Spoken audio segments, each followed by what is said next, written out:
जय हिंद दोस्तों। आज एक नया टॉपिक शुरू करेंगे, राष्ट्रीय उद्यान वन्यजीव अभ्यारण्य।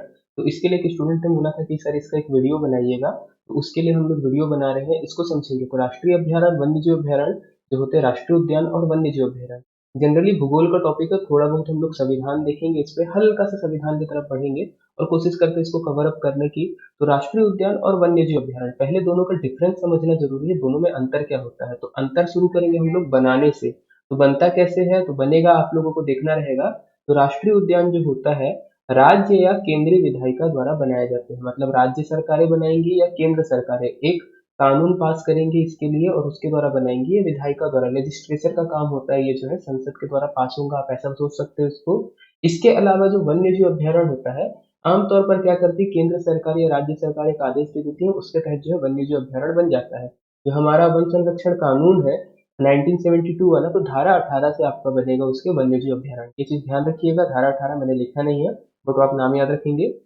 इसके बाद बात करेंगे, राष्ट्रीय उद्यान स्ट्रिक्ट होता है। यहाँ पर किसी भी प्रकार के मानव गतिविधियों की कोई अनुमति नहीं रहती। मतलब आप वहां पे जाके अपने पशुओं को नहीं चरा सकते, वहां पे लकड़ी कटाई नहीं कर सकते, किसी भी प्रकार की कोई अनुमति नहीं रहती वहां पे। जबकि वन्य जीव अभ्यारण्य जो होता है, थोड़ा सा ढीला रहता है, मानव गतिविधियों को थोड़ी बहुत अनुमति दे देता है। जो आसपास के गांव के लोग हैं, अपने जानवरों को, पशु को चराने यहाँ पे छोड़ सकते हैं और वनोपज संग्रहित कर सकते हैं, साथ ही साथ लकड़ियां वगैरह जो है काट सकते हैं। ये ध्यान रखिएगा इस पे। फिर आते हैं इसके बाद, इनमें संरक्षण किसका होता है। तो संरक्षण के लिए आप ध्यान रखोगे, वन्य जीव अभ्यारण्य की बात करें तो वन्य जीव अभ्यारण्य पे तो आपको कोई पर्टिकुलर एक मिलेगा। राष्ट्रीय उद्यान में क्या होता है, राष्ट्रीय उद्यान की यदि सीमा खींची गई तो उस सीमा के अंतर्गत जो भी वनस्पति है, जो भी जीव है, सारे के सारे वस्तुओं का संरक्षण शामिल हो जाता है, सबको एक बराबर मिलेगा। जब भी राष्ट्रीय उद्यान बनेगा, मान लीजिए एक सीमा खींचते हैं, जैसे मान लीजिए राष्ट्रीय उद्यान लिखा है और ये हमारी सीमा है, इतने एरिया में राष्ट्रीय उद्यान है, तो इसके अंतर्गत आने वाला जो भी जीव है, चाहे गाय हो, भैंस हो, जो भी जीव वहां पे पाए जा रहे हैं, सबका संरक्षण एक बराबर होगा। जबकि वन्य जीव अभ्यारण्य जो है, इसका मुख्य उद्देश्य क्या रहता है, किसी एक प्रकार के विशेष वनस्पति या जीव जंतु की रक्षा करने के लिए। तो अभ्यारण्य जो बनाया जाता है वो क्या चीज ध्यान रखता है कि यहाँ पे पर्टिकुलरली कोई एक जीव जो है वो पाया जाता है और उसका संरक्षण हम यही कर सकते हैं। इसके अलावा दूसरी जगह लेके जाएंगे तो मौसम के कारण या माहौल के कारण वो जीव नहीं जी पाएगा।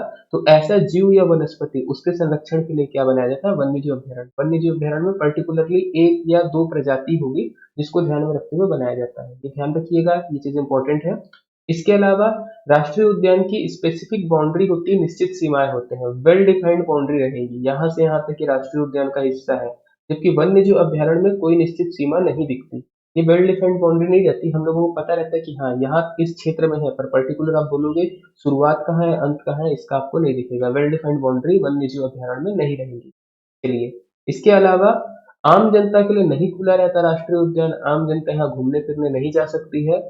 जबकि वन्य जीव अभ्यारण्य क्या रहता है, आम जनता के लिए खुला रहता है, थोड़े बहुत आप काम करने, घूमने फिरने, टहलने, पिकनिक मनाने यहाँ जा सकते हो। तो ध्यान रखिएगा। इसके साथ साथ राष्ट्रीय उद्यान को अभ्यारण्य में डाउनग्रेड नहीं कर सकते। राष्ट्रीय उद्यान बड़ा रूप है, ज्यादा स्ट्रिक्ट है, तो किसी क्षेत्र को यदि राष्ट्रीय उद्यान आप घोषित किए हो तो सरकार उसको डाउनग्रेड मतलब अभ्यारण्य में वापस कन्वर्ट नहीं कर सकती। राष्ट्रीय उद्यान ज्यादा जो है सिक्योर रहता है, ऐसा हम सोच के चलते हैं। जबकि अभ्यारण्य को राष्ट्रीय उद्यान में अपग्रेड किया जा सकता है।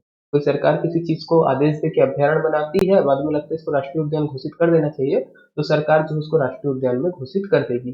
ध्यान देने वाली बात क्या है, राष्ट्रीय उद्यान जो है पूरा पूरा सरकारें देखेंगी, वन्य जीव अभ्यारण्य सरकार और प्राइवेट दोनों का हो जाता है। बोलने का मतलब क्या है, समझिएगा थोड़ा सा। वन्य जीव अभ्यारण्य, मान के चलिए किसी क्षेत्र में वन्य जीव अभ्यारण्य घोषित किया गया है, उसके अंतर्गत दो तीन गांव जो है शामिल हो रहे हैं, तो सरकार क्या करेगी, वो दो तीन गांव वालों को बोलेगी कि आप इसको देखिए, आप यहाँ पे रह सकते हैं और जो भी है वन में जैसे आप पहले काम कर रहे थे वहां पे कर सकते हो। बट यदि कहीं क्षेत्र पे राष्ट्रीय उद्यान घोषित हुआ और वहां पे कोई गांव क्षेत्र बसा है, गांव बसा है या जो भी क्षेत्र आ रहा है उसके अंतर्गत, तो उस गांव के लोगों को सरकार क्या करेगी, मुआवजा देगी और बोलेगी आप ये गांव को छोड़िए। तो यहाँ पे तो बिल्कुल आपको स्ट्रिक्ट दिखेगा राष्ट्रीय उद्यान पे। तो हम लोग का काम क्या है, आज थोड़ा सा भूगोल की तरफ बढ़ेंगे। भारत के जो भी राज्य हैं उनमें हम लोग जानने की कोशिश करेंगे कहाँ पे कौन कौन सा राष्ट्रीय उद्यान है और कौन कौन सा वन्यजीव अभ्यारण्य है। जो इंपॉर्टेंट है उनको करते हुए चलेंगे। बहुत सारी लिस्ट मिलेगी, आप देखिएगा, इसके नाम याद करने की कोशिश करिएगा। तो ये भारत का मैप है, आप देख सकते हो, पूरी स्टेट्स आप लोगों को दिख रही होंगी। तो एक एक स्टेट को पकड़ेंगे और हर एक स्टेट पे हम लोग जाएंगे कहाँ पे कितने राष्ट्रीय उद्यान या वन्यजीव अभ्यारण्य मिलेंगे। तो सबसे पहले चलते हैं दक्षिण की तरफ। तो दक्षिण की तरफ ये हमारे दक्षिण के राज्य है, तो सबसे पहले दक्षिण का राज्य हम लोग पकड़ रहे हैं कौन सा? केरल राज्य। केरल राज्य की बात करेंगे तो सैलेंट वैली या शांत घाटी नेशनल पार्क आपको दिखेगा, राष्ट्रीय उद्यान। इसके अलावा क्या दिखेगा? पेरियार। पेरियार भी राष्ट्रीय उद्यान है, किसके लिए प्रसिद्ध है? तो जंगली हाथियों के लिए। याद रखोगे, पेरियार झील पूछे, पेरियार नदी पूछे, पेरियार राष्ट्रीय उद्यान पूछे, केरल आंख बंद करके आपको लगाना है। सब चीज केरल में मिलेगा पेरियार के नाम से। ये फेमस क्यों है? तो जंगली हाथियों के लिए, ध्यान रखिएगा। इसके अलावा यदि हम लोग बात करेंगे तो अन्ना मुदाई, एक अन्ना मुदाई जो है, या अन्ना मुड़ाई बोलते हैं, या अनाई मुड़ी, ये नेशनल पार्क आपको कहाँ पे मिलेगा? यहीं पे मिलेगा, केरल पे, ध्यान रखिएगा। इसके बाद एर्नाकुलम नेशनल पार्क राष्ट्रीय उद्यान यहीं पे मिलेगा। इसके बाद आएगा हमारे पास दो अभ्यारण्य, एक आएगा पराम्बीकुलम अभ्यारण्य और दूसरा आएगा हमारे पास इडुक्की अभ्यारण्य। ये जो है हमारे केरल के अंदर स्थित है, इनको ध्यान रखिएगा। इसके बाद केरल के बाजू वाला स्टेट पकड़ते हैं हम लोग, कौन सा है ये? तमिलनाडु। तमिलनाडु में आपको क्या दिखेगा? गल्फ ऑफ मन्नार दिखेगा एक। इसके बाद इंदिरा गांधी या अन्नामलाई, जिसका नाम क्या है? अन्नामलाई नेशनल पार्क, ये दिखेगा। इसके बाद क्या दिखेगा? मुडुमलाई, जो मलाई मलाई है सब यहीं पे आएगा, कहाँ पे? तमिलनाडु में, मुडुमलाई हो गया। इसके बाद प्लानी हिल्स नेशनल पार्क, ये ध्यान रखिएगा, प्लानी हिल्स नेशनल पार्क होगा यहाँ पे। इसके बाद मुकुर्थी नेशनल पार्क होगा। मुकुर्थी के बाद हम लोगों को क्या दिखेगा? गुडी, गुंडी बोलोगे आप, गुंडी नेशनल पार्क, गुंडी से आपको याद रहेगा, गुंडी नेशनल पार्क यहाँ दिखेगा। फिर नेल्लई दिखेगा। नेल्लई के बाद और क्या दिखेगा आप लोगों को? Point caliper. तो पॉइंट कैलिमर है, पॉइंट कैलिमर, ये अभ्यारण्य जो है आपको यहाँ पे दिखने वाले हैं। तो नेल्लई अभ्यारण्य है, पॉइंट कैलिमर अभ्यारण्य है, बाकी सारे जो है नेशनल पार्क है, राष्ट्रीय उद्यान है, इसको ध्यान रखिएगा। थोड़ा सा हम लोग एक स्टेट और पकड़ते हैं यहाँ पे, ये स्टेट हमारी कौन सी है? कर्नाटका। तो कर्नाटक में क्या मिलेगा? बांदीपुर नेशनल पार्क मिलेगा। बांदीपुर के बाद नागरहोल, नागरहोल का दूसरा नाम क्या है? राजीव गांधी, तो राजीव गांधी नेशनल पार्क मिलेगा। इसके बाद क्या मिलेगा? अंसी नेशनल पार्क आपको मिलेगा। अंसी के अलावा बन्नेरघट्टा या बानरघट्टा बोलते हैं, बन्नेरघट्टा आप याद रखोगे, नेशनल पार्क मिलेगा यहाँ पे। इसके साथ साथ कुद्रेमुख एक राष्ट्रीय पार्क मिलेगा, राष्ट्रीय उद्यान। और एक और मिलेगा तुंगभद्रा, तो तुंगभद्रा नदी भी निकलती है, तो तुंगभद्रा राष्ट्रीय उद्यान भी आपको क्या यहीं पे मिलेगा। तो इतने हैं हमारे दक्षिण की तरफ। और अलग राज्य को पकड़ते हैं हम लोग, थोड़ा सा आगे बढ़ते हैं, मैप को स्विच करते हैं। ये हमारा स्टेट आ रहा है, कौन सा आ रहा है? ये हमारा आंध्र प्रदेश। आंध्र प्रदेश के बारे में बात करेंगे तो इंदिरा गांधी प्राणी विज्ञान पार्क एक आपको दिखने वाला है, ये ध्यान रखिएगा, इंदिरा गांधी के नाम से। इसके बाद राजीव गांधी भी मिलेंगे, इंदिरा गांधी के बेटे यहीं पे मिलेंगे, रामेश्वरम नेशनल पार्क पे। इसके बाद पापीकोंडा, पापीकोंडा नेशनल पार्क होगा। फिर होगा श्री वेंकटेश्वरम, वेंकटेश्वरम नेशनल पार्क आपको मिलेगा। इसके बाद नागार्जुन सागर, नागार्जुन सागर में आपको ध्यान क्या रखना है? जो श्रीशैलम वाला है, ये भारत का सबसे बड़ा प्रोजेक्ट टाइगर यहीं पे चलता है, नागार्जुन सागर पे, इसको ध्यान रखिएगा। और एक है पुलिकट झील, तो पुलिकट झील जो है एक अभ्यारण्य है, इसको ध्यान रखिएगा। ओके, थोड़ा सा आगे बढ़ते हैं हम लोग, आंध्र से अलग होते हुए। फिर स्टेट हम लोगों को जो जो स्टेट दिख रही है उस पर जूम इन करेंगे। तो सबसे पहले ये वाला राज्य है हमारा महाराष्ट्र। तो महाराष्ट्र में क्या मिलने वाला है? बोरीवली या संजय गांधी नेशनल पार्क, इसको ध्यान रखिएगा। अब बोरीवली से पकड़िएगा, संजय गांधी राजीव गांधी नाम से बहुत सारे चलते हैं। चांदोली नेशनल पार्क एक मिलेगा। इसके बाद तादोबा नेशनल पार्क एक मिलेगा। तादोबा के बाद मिलेगा गुगामल नेशनल पार्क। गुगामल के बाद आपको क्या मिलेगा? Navegaon national park. और एक मिलेगा मेलघाट राष्ट्रीय अभ्यारण्य। तो लगभग इतनी चीजें हैं जो यहाँ पे है महाराष्ट्र में, इंपॉर्टेंट इंपॉर्टेंट चीजों को पकड़ रहे हैं, और भी बहुत सारे हैं, बट हम लोग इतना जानेंगे। मात्रा पे मत जाइएगा, मात्रा लिखते समय थोड़ी बहुत ऊपर नीचे हो जाती है। ये हो गए हमारे महाराष्ट्र के। महाराष्ट्र के बाद अगर हम देखें तो गोवा, छोटा सा राज्य है, तो गोवा के बारे में यदि हम लोग जानेंगे तो क्या मिलेगा? एक सलीम अली पक्षी अभ्यारण्य मिलेगा, ये ध्यान रखिएगा। कई जगह महाराष्ट्र में भी दिया रहता है, आप गोवा भी ले सकते हैं। तो सलीम अली पक्षी अभ्यारण्य आपको एक मिलेगा। साथ ही साथ भगवान महावीर, गोवा के लिए आपको याद रखना है, भगवान महावीर को आप नहीं छोड़ेंगे। भगवान महावीर नेशनल जो पार्क है, ये इंपॉर्टेंट है, तो इसको ध्यान रखिएगा। एक और स्टेट पकड़ेंगे, ये स्टेट आती है हमारी तेलंगाना, छत्तीसगढ़ से लगी हुई है। तो तेलंगाना की यदि बात करेंगे तो कौन सा दिखता है? कासु ब्रह्मानंदा रेड्डी, रेड्डी लोग हैं तेलंगाना में, तो कासु ब्रह्मानंदा रेड्डी नेशनल पार्क एक मिलेगा आपको, बड़ा नाम है। और मुग्रावनी नेशनल पार्क, ये दो राष्ट्रीय उद्यान आपको याद रखना है तेलंगाना पे। मैप को थोड़ा सा और ऊपर की तरफ खिसकाते हैं, हमारे दो स्टेट यहाँ पे आपको दिख रहे होंगे। पहला स्टेट आता है हमारा राजस्थान, भारत के सबसे बड़े राज्यों में से एक। इसकी बात करेंगे तो क्या मिलेगा? केवला देवी। ये केवला देवी क्यों प्रसिद्ध है? तो साइबेरियन जो सारस होता है, साइबेरियन सारस होता है, उसका आश्रय स्थल है। ये जो है एक तरीके के वैसे पक्षी रहते हैं जो प्रवास करते रहते हैं साल भर। तो साइबेरियन सारस आके हमारे यहाँ केवला देवी पे रुकता है, प्रजनन करता है, तो इसके लिए फेमस है, याद रखोगे। ऐसे ही एक मिलेगा रणथंभौर। रणथंभौर आप याद रखोगे, रणखंभौर भी कहीं बोलता है तो रणखंभौर, रणथंभौर एक ही चीज है, इसको ध्यान रखिएगा। इसके बाद सरिस्का, सरिस्का को याद रखिएगा। और कौन सा है, मरुस्थली नेशनल पार्क है। मरुस्थली एकदम नॉर्मल सा मरुस्थली आप लगा लोगे, मरुस्थल राजस्थान में ही है हमारे यहाँ। इसके बाद मुद्रिका हिल्स नेशनल पार्क, ये ध्यान रखिएगा। फिर घाना पक्षी अभ्यारण्य जो है, घाना पक्षी अभ्यारण्य बोल दीजिए, नेशनल पार्क बोल दीजिए, वो भी यहीं पे है। इसके बाद माउंट आबू, माउंट आबू कैसे याद रखोगे, तो माउंट आबू आपको पता है अरावली पर्वत की सबसे ऊंची चोटी है, वो इसी क्षेत्र में पड़ती है, तो माउंट आबू भी आप ध्यान रखिएगा। ये भी कहाँ पे मिलता है आपको, राजस्थान में मिलता है। राजस्थान के बाद बात करेंगे गुजरात की। तो गुजरात के जो अभ्यारण्य और राष्ट्रीय उद्यान है थोड़े से इंपॉर्टेंट हो जाते हैं, इनको ध्यान देंगे। तो गिर, गिर किस लिए प्रसिद्ध है, तो शेरों के लिए प्रसिद्ध है, याद रखोगे गिर जो है हमारा किसके लिए प्रसिद्ध है, शेरों के लिए। इसके बाद मेरीन जो नेशनल पार्क है वो भी यहीं पे मिलता है, कच्छ की खाड़ी पे है, इसको ध्यान रखिएगा। इसके बाद है ब्लैक बक, ब्लैक बक वाला भी आप याद रखोगे नेशनल पार्क, ये आपके जो है सारस के लिए प्रसिद्ध है एक प्रकार से, इसको ध्यान रखिएगा। वसंदा नेशनल पार्क, ये ध्यान रखिएगा। और साथ ही साथ जंगली गधा अभ्यारण्य, तो शेर हो या गधा हो दोनों कहाँ पे मिलेगा, गुजरात में मिलेगा, ये ध्यान रखिएगा। गिर तो बहुत ज्यादा फेमस है, गिर हो गया और गधा वाला, ये दो चीज आपको याद रखना है गुजरात से, ये इंपॉर्टेंट है, इसको आप याद करिएगा। चलिए आगे बढ़ते हैं हम लोग थोड़ा सा। अब आते हैं, बात करते हैं हम लोग हरियाणा की। हरियाणा में आपको क्या मिलने वाला है, तो सुल्तान, हरियाणा मूवी अगर आप सुल्तान देखोगे तो हरियाणा का रहता है, तो सुल्तानपुर नेशनल पार्क हरियाणा का है। दूसरा कलेश्वर नेशनल पार्क, ये चीज ध्यान रखिएगा। अगर आप लोगों को वीडियो पसंद आता होगा तो आप लोग लाइक शेयर कर दीजिएगा, इसको ज्यादा से ज्यादा लोगों तक पहुंचाइएगा। साथ ही साथ अगर आप लोगों को लगता है कि हमारे साथ आपको क्लास में जुड़ना है, हम लोग ऑनलाइन क्लास शुरू करके रखे हैं, इवनिंग बैच भी चलता है, मॉर्निंग में भी हम लोग जल्दी ही शुरू करने वाले हैं। पूरी क्लासेस ऑनलाइन होगी, तो आप कहीं से भी पूरी दुनिया में कहीं पे भी जुड़े हो आप क्लास पे कनेक्टेड हो सकते हैं। रिकॉर्डिंग वगैरह भी जो है हम क्लास की अवेलेबल करा दे रहे हैं, नोट्स भी अवेलेबल हो जाएंगी, आपको सारी चीजें हम अवेलेबल करा देंगे। फीस न्यूनतम रखी हुई है, डिस्क्रिप्शन बॉक्स में मैं आप लोगों को जो भी चीजें हैं कॉन्टैक्ट इन्फॉर्मेशन सारी प्रोवाइड कर दूंगा, कमेंट पे रहेगा, तो इन केस आपको लगता है तो आप लोग कॉन्टैक्ट कर सकते हैं। चलिए आगे बढ़ते हैं, हरियाणा से आगे जम्मू कश्मीर और लद्दाख। तो जम्मू कश्मीर और लद्दाख के बारे में अभी जो है मैंने जम्मू कश्मीर के नाम से ही डाला, तो जम्मू कश्मीर और लद्दाख में जो जो चीजें हैं उसको करेंगे। इन फ्यूचर इसको हम लोग कर लेंगे कौन सा पार्ट जम्मू कश्मीर में आ रहा है और कौन सा लद्दाख पे, अभी जम्मू कश्मीर के नाम से याद रखेंगे। तो दाची ग्राम, ठीक है, तो दाची ग्राम क्यों प्रसिद्ध है, तो कश्मीरी एक मृग पाया जाता है, हंगुल हिरण बोलते हैं, हंगुल हिरण जो है इसके लिए प्रसिद्ध है दाची ग्राम, यह याद रखिएगा। इसके अलावा सलीम अली पार्क, देखिए सलीम अली पक्षी अभ्यारण्य अलग था, वो गोवा पे देख रहे थे, सलीम अली नेशनल पार्क आएगा तो ऊपर आना है आपको, कहाँ पे आना है, तो जम्मू कश्मीर की तरफ आना है। इसके बाद किश्तवाड़ नेशनल पार्क, ये ध्यान रखिएगा। किश्तवाड़ के बाद याद रखना है हेमिशाइल, ये भारत का सबसे बड़ा नेशनल पार्क है, इसको भी आप याद रखिएगा। ओके, इतना हम लोगों को करना है। चलिए थोड़ा सा और स्टेट पकड़ते हैं। एक स्टेट हम लोगों को कौन सा मिल रहा है, ये है हिमाचल प्रदेश। तो हिमाचल प्रदेश की अगर बात करेंगे तो हिमाचल प्रदेश में क्या मिलेगा, पीन वैली, कैसे याद रखोगे, हिमाचल प्रदेश एकदम शांत है तो साइलेंट रहता है, तो साइलेंट पे पिन ड्रॉप साइलेंट, तो पिन लगा दीजिएगा। साइलेंट वैली नीचे है केरला तरफ, तो पिन वाला आप याद रखोगे, पिन ड्रॉप, तो पिन ऊपर से गिरेगा, तो ऊपर से कहाँ से गिरेगा, हिमाचल से गिरेगा, तो पिन वैली राष्ट्रीय अभ्यारण्य, ये ध्यान रखिएगा। फिर ग्रेट हिमालय, हिमालय जम्मू कश्मीर से लेते हुए शुरू होता है और आपका पूरा फैला हुआ है असम तक, मेघालय तक आपका, तो उसको लेते हुए आप क्या बोलोगे, ग्रेट हिमालय, महान हिमालय आपको कहाँ पे दिखेगा, वृहद हिमालय कहाँ दिखता है, हिमाचल तरफ दिखता है, तो हिमाचल में क्या है, ग्रेट हिमालय, इसको ध्यान रखिएगा।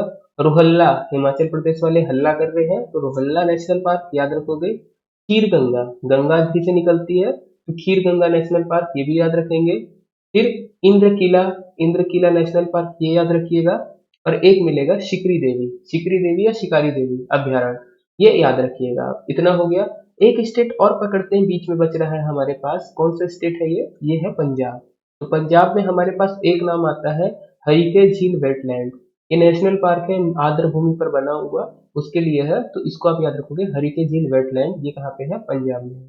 चलिए थोड़ा सा मैप को और सरकाते हैं हम लोग। अब पहुंचते हैं कुछ उत्तरी राज्यों की तरफ। तो उत्तरी राज्यों में बात करेंगे तो उत्तर प्रदेश, उत्तर प्रदेश की बात करेंगे तो दो आपको देखना है, दुधवा नेशनल पार्क एक देखना है उत्तर प्रदेश में, और चंद्रप्रभा। तो दुधवा और चंद्रप्रभा ये दो आप याद रखिएगा। ऊपर बात करते हैं उत्तरांचल या उत्तराखंड की, तो उत्तराखंड में क्या मिलेगा, जिम कॉर्बेट, ये पूरे भारत में बना पहला राष्ट्रीय उद्यान है, याद रखिएगा, ये भारत की आजादी से पहले बना था।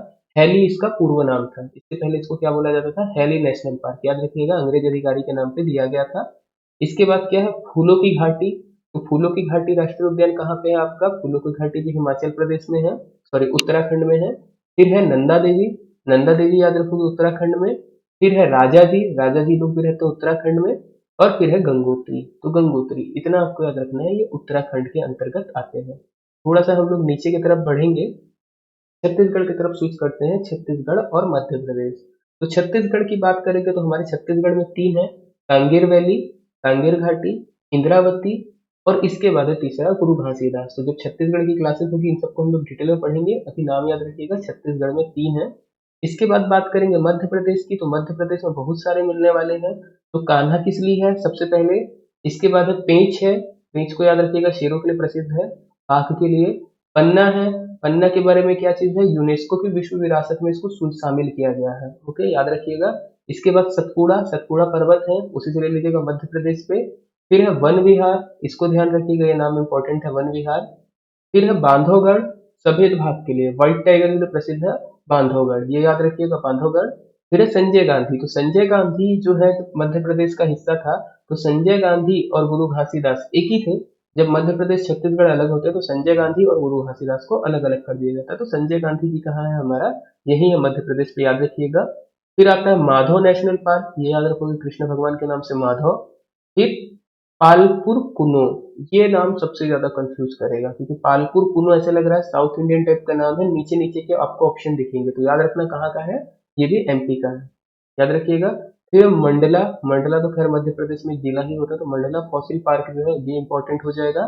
फिर आता है रातापानी, रातापानी आप याद रखिएगा, रातापानी, तातापानी से रातापानी याद कर सकते हो, छत्तीसगढ़ में तातापानी, मध्य प्रदेश में रातापानी, ऐसा करके। फिर है राष्ट्रीय चंबल सेंचुरी, तो चंबल क्षेत्र में है, ये अभ्यारण्य है। तो इतना आपको करना है मध्य प्रदेश के अंतर्गत लिस्ट पे। थोड़ा सा साइड में खिसकेंगे हम लोग और आते हैं इस तरफ के राज्य में, थोड़ा पूर्वी तरफ हम बढ़ रहे हैं, तो पूर्वी राज्य में हम लोग देखेंगे तो क्या मिलेगा, सबसे पहले उड़ीसा या उड़ीसा, भीतरकनिका, उड़ीसा भीतर में है तो भीतरकनिका। इसके अलावा सिमलीपाल, सिमलीपाल के बाद नंदनकानन चिड़ियाघर एक इंपॉर्टेंट है यहाँ पे, और एक चिल्का झील। तो चिल्का झील ज्यादा इंपॉर्टेंट हो जाएगा, ओविल रिडले के लिए जो टर्टल्स होते हैं वो यहाँ पे आके अपना प्रजनन करते हैं, तो वो इंपॉर्टेंट है, आप याद रखिएगा। चिल्का झील वाला भी, इसमें तो सारे इंपॉर्टेंट है उड़ीसा पे, ये नाम आप याद रखिएगा, ओके चलिए आगे बढ़ते हैं। ये लगा हुआ राज्य कौन सा है, झारखंड है। तो झारखंड के बारे में देखेंगे तो कौन सा है, बेतला नेशनल पार्क एक है झारखंड में, हजारीबाग है, और इसके बाद क्या है धीमा। तो ये तीन नाम आपको याद रखना है झारखंड में। झारखंड के बाजू में है पश्चिम बंगाल, दीदी का राज्य, तो दीदी के राज्य में क्या क्या मिलेगा, दीदी का राज्य सुंदर, तो दीदी सुंदर तो सुंदरवन। इसके बाद आपको क्या मिलेगा, बुक्सा, हिंदी को अगर कोई सुंदर की जगह बदसूरत बोला तो बॉक्सिंग से बुक्सा मार देगी, तो बुक्सा याद रखोगे। जल्दापारा, इसको याद रखिएगा। जल्दापारा के बाद गोरुमारा, ओके। और आपको मिलेगा सिंगलीला, और आपको मिलेगा नेओरा वैली। तो इसको याद करने के लिए मैं ट्रिक आपको बाद में दे दूंगा, अच्छी ट्रिक है, बट अभी आप बस नाम समझ के रखिएगा। सुंदरवन, बुक्सा, जल्दापारा, गोरुमारा, सिंगलीला और नेओरा वैली, ये है हमारे पश्चिम बंगाल के। पश्चिम बंगाल से थोड़ा सा अगर हम लोग ऊपर की तरफ आए, तो दो राज्य हमको ऐसे दिख रहे हैं जिनकी सीमा नेपाल से थोड़ी थोड़ी टच होती है। तो पहला है हमारा बिहार, तो बिहार में कौन रहेगा, वाल्मीकि जी रहेंगे, तो वाल्मीकि ऋषि नेशनल पार्क। फिर विक्रमशिला अभ्यारण्य जो है ये फेमस है किसके लिए, तो गंगा डॉल्फिन, जो हमारा राष्ट्रीय जो जलीय जीव है, ठीक है, गंगा नदी में जो डॉल्फिन पाई जाती है उसके लिए बना है विक्रमशिला। इसके साथ साथ गौतम बुद्ध, बुद्ध को ज्ञान प्राप्त हुआ था बोध गया में, तो वो याद रखोगे, वाल्मीकि ऋषि भी आप यहीं पे ले लीजिएगा। कहाँ पे आ रहा है ये, तो बिहार पे आ रहा है। बिहार के ऊपर देखोगे आप छोटा सा राज्य सिक्किम, सिक्किम की अगर बात करेंगे तो सिक्किम में क्या फेमस है, कंचनजंगा, 100 रुपए का जो पुराना नोट था तो कंचनजंगा के पर्वत की फोटो बनी थी, तो यहीं से आप याद रखोगे कौन सा है, सिक्किम में कंचनजंगा नेशनल पार्क राष्ट्रीय उद्यान, ये याद रखिएगा। फिर हम लोग आगे बढ़ते हैं सेवन सिस्टर्स की तरफ। तो सेवन सिस्टर्स पे हम लोग पकड़ना शुरू करते हैं, तो अगर आपको सेवन सिस्टर पे जाना तो सबसे पहले किसको जाना पड़ेगा आपको, किस सीमा से होके, असम से। देखिए सेवन सिस्टर लगने के लिए यहीं पे सीमा है, तो असम ही एक ऐसा राज्य है, अगर आपको भारत में सेवन सिस्टर में कहीं से भी प्रवेश करना बाई रोड तो असम होकर तो जाना पड़ेगा। तो सबसे पहले असम को पकड़ते हैं। असम में क्या मिलेगा, मानस, मानस क्यों फेमस है, तो एक सिंग वाले गेंडे के लिए फेमस है, याद रखोगे मानस को भी। मानस के साथ साथ कांजीरंगा, कांजीरंगा में सबको पता है एक सिंग वाला गेंडा मिलता है, मानस को भी याद रखोगे, मानस में बैल भी है, जिसको हम लोग क्या बोलते हैं, जंगली भैंसा, जंगली भैंसा के लिए भी फेमस है मानस। जो छत्तीसगढ़ में जब हमारे यहाँ वन भैंसे की दिक्कत हो रही थी, वन भैंसों को जो प्रजनन हो रहा था उसका वो केवल जो है मेल वेल दे रही थी, तो यहाँ से मानस अभ्यारण्य से ही हम लोग जो है वन भैंसे को मंगाए थे। याद रखिएगा, कांजीरंगा ये फेमस हो जाता है एक सिंग वाली गैंडे के लिए। इसके बाद नामेरी, नामेरी को भी याद रखिएगा। राजीव गांधी ओरांग ऐसे लिख के आएगा, राजीव गांधी ओरांग नेशनल पार्क, ये भी असम में है। और एक है डिब्रूगढ़, तो डिब्रूगढ़ सबको पता होगा, असम में जो है एक फेमस एरिया है। तो असम में डिब्रूगढ़ भी नेशनल पार्क मिलेगा। असम से थोड़ा सा आगे हटते हैं हम लोग, ऊपर की तरफ चलते हैं। पूरे भारत का सबसे पूर्वी राज्य कौन सा? अरुणाचल प्रदेश। अरुणाचल प्रदेश को यदि हम लोग पकड़ेंगे तो नाम दफा मिलेगा आपको, याद रखिएगा। नाम दफा के बाद आपको क्या मिलेगा? पखुई सेंचुरी मिलेगी। नाम दफा नेशनल पार्क है, पखुई अभ्यारण्य है, ये दो को याद रखिएगा। फिर हम लोग पढ़ते हैं मेघालय, जहाँ पे भारत में सबसे पहले बारिश, आप बोल सकते हो सबसे पहले नहीं, सबसे ज्यादा बारिश, बादलों का घर, तो सबसे ज्यादा बारिश होने वाला मेघालय। मेघालय राज्य में आपको क्या क्या मिलेगा? तो नोक्रेक मिलेगा, याद रखिएगा क्या मिलेगा? नोक्रेक मिलेगा। इसके बाद हम लोग आएंगे कहाँ पे? त्रिपुरा पे आएंगे। तो त्रिपुरा में आपको क्या मिलने वाला है? Clouded leopard. क्लाउडेड लेपर्ड जो है ये आपको अभ्यारण्य मिलेगा कहाँ पे? आपका त्रिपुरा पे, याद रखिएगा इसको। त्रिपुरा से आगे बढ़ेंगे हम लोग, तो त्रिपुरा से आगे हमारे पास आता है मिजोरम। तो मिजोरम में क्या मिलेगा? मुरलेन मिलेगा। मुरलेन के बाद फवंगपुई मिलेगा और एक डाम्फा मिलेगा। इसको याद रखेंगे, मुरलेन, फवंगपुई और डाम्फा, ये मिजोरम पे है। मिजोरम के ऊपर यदि हम लोग जाएंगे तो इस स्टेट का नाम आता है मणिपुर। तो मणिपुर पे आपको याद रखना है केबुल लामजो, ये बहुत ज्यादा फेमस है। क्यों? विश्व का एकमात्र तैरता राष्ट्रीय अभ्यारण्य है केबुल लामजो, तो इसको याद रखिएगा, इसको अच्छे से याद रखिएगा। और एक दूसरा है सिरोही। मणिपुर कहाँ पे लगती है? मणि सिर पे रहती है, तो सिरोही, मणिपुर को याद रखिएगा।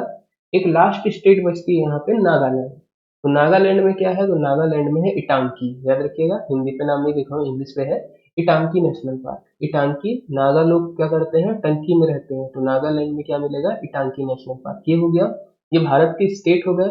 हम लोग थोड़ा सा आगे बढ़ते हैं नीचे की तरफ भारत में। ये कौन सा है हमारा? ये है अंडमान निकोबार द्वीप समूह। तो अंडमान निकोबार द्वीप समूह में हम लोग देखते हैं, ध्यान रखिएगा सबसे ज्यादा अभ्यारण्य यही क्षेत्र पे है, अंडमान निकोबार पे। ओके, तो इन पे अगर हम करेंगे तो क्या मिलेगा? सबसे पहले सैडल पीक मिलेगा, फिर महात्मा गांधी मिलेगा, जिसको बंदूर नेशनल पार्क भी बोलते हैं, इसको याद रखिएगा। महात्मा गांधी के बाद क्या मिलेगा? कैंपबेल, हेनरी कैंपबेल के नाम पे है, कैंपबेल याद रखिएगा।